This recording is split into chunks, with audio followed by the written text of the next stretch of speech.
My name is Emma. I'm a 33-year-old homemaker.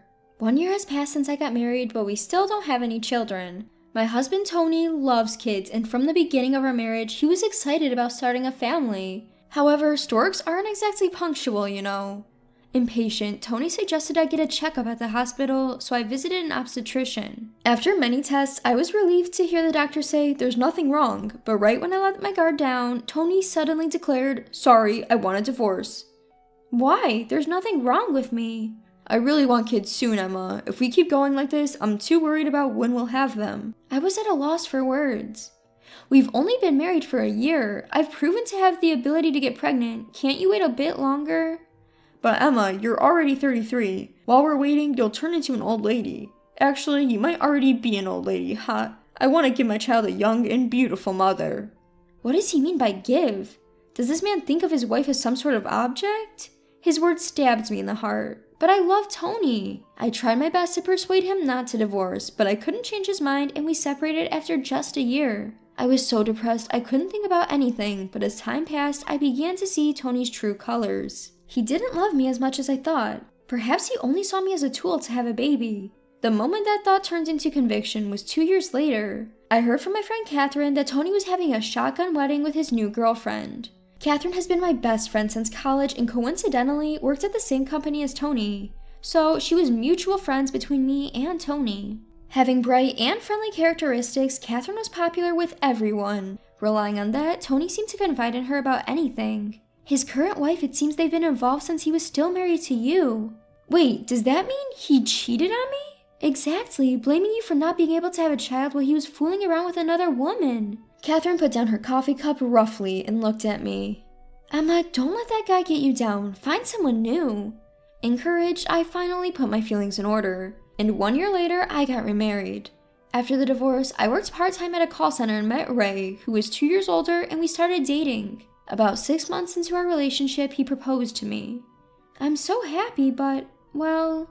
You don't want to marry me? No, it's not like that. I might have difficulty getting pregnant.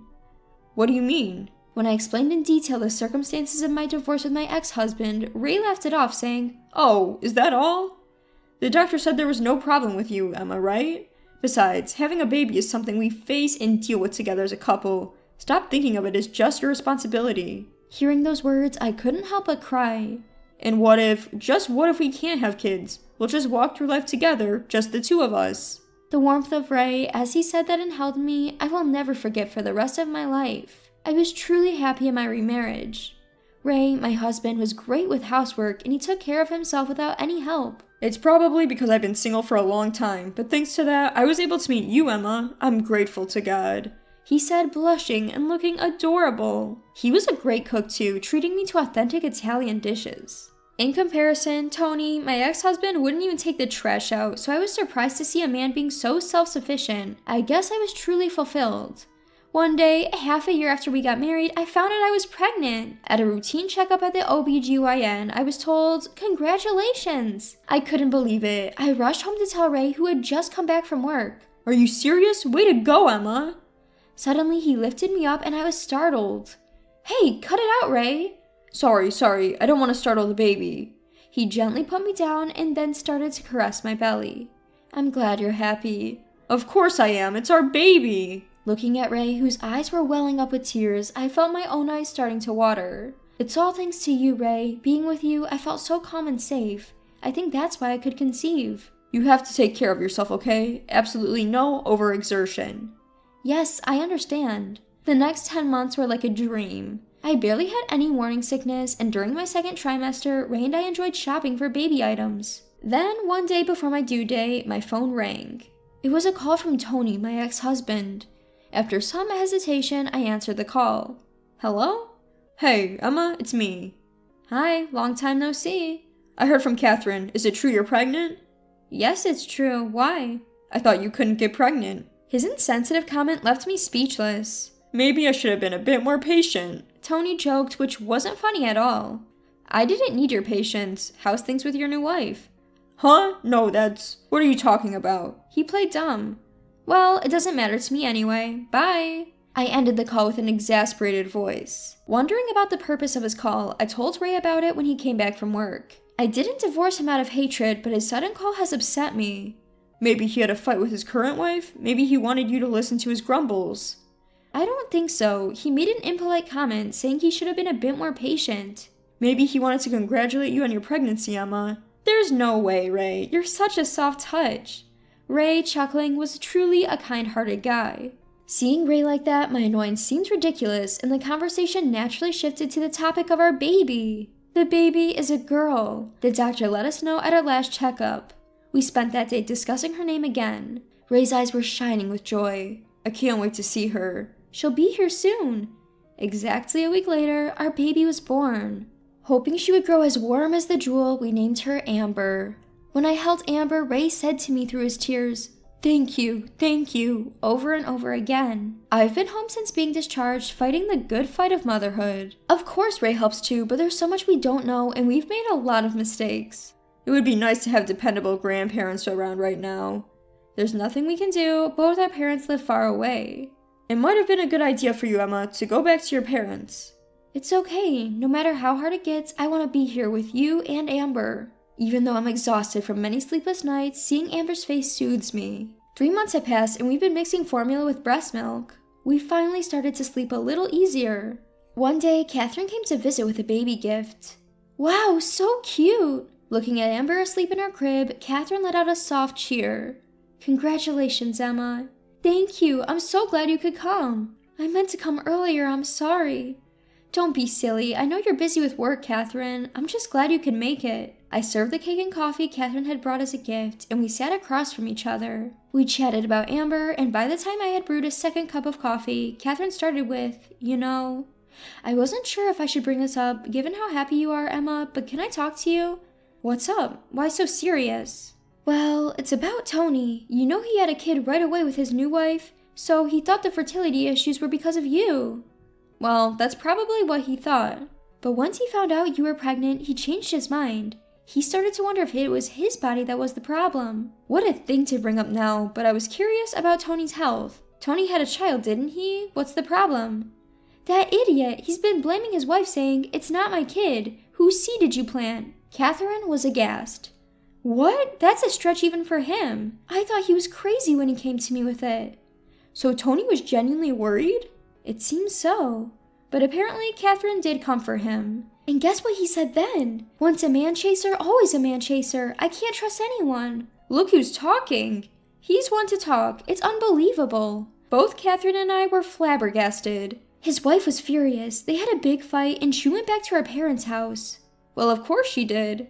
What should I do? He came to me whining, but I yelled back at him. How should I know? I imagined Tony getting yelled at by Catherine and couldn't help laughing again. Anyway, Tony's place is a real mess, I'm worried about Emma saying something unnecessary. Don't you think it's fine? He doesn't concern me anymore. Well, yes, but he's not himself these days. Looking at the genuinely worried Catherine, I thought this woman is truly kind. I'll block Tony's calls. Sounds good. Also warn him not to contact me. At that moment, I heard the crying of Amber, who had just woken up from her nap. I got up and picked up Amber. Can I hold her too?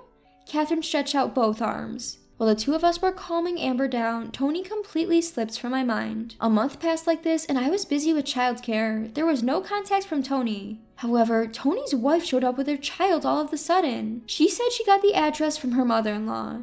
She had informed her in-laws about the whereabouts just in case. Tony's wife, who introduced herself as Sophia, was a cute woman in her 20s with large, impressive eyes. Her almost 2-year-old son, John, was the spitting image of Sophia. We sat opposite each other on the sofa. John was completely absorbed in playing with my daughter, who was lying down. I'm sorry for showing up unannounced. I just had to apologize to you, Emma. Sophia began.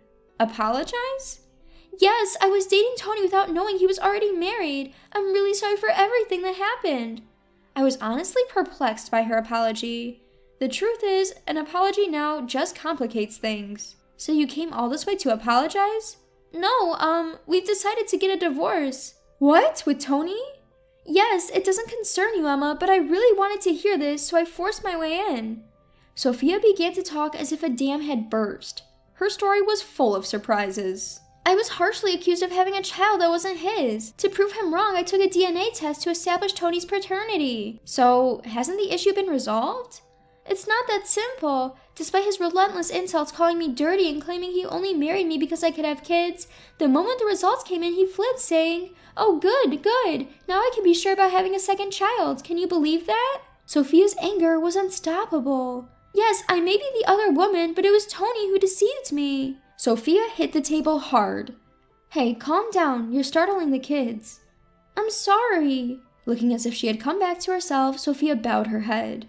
"So, you've decided to get a divorce?" "Yes, he only sees his wife as a tool for producing children. It doesn't matter who he's with." I understand that feeling all too well, because I had felt the same way. If asked whether I hate Sophia sitting in front of me, I might say yes, but at least her child is not to blame. Watching the children play happily, I couldn't help but feel sorry for them. Fortunately, Tony's parents are on my side. They're so disgusted with his stupidity that they banned him from their home. His parents are such nice people.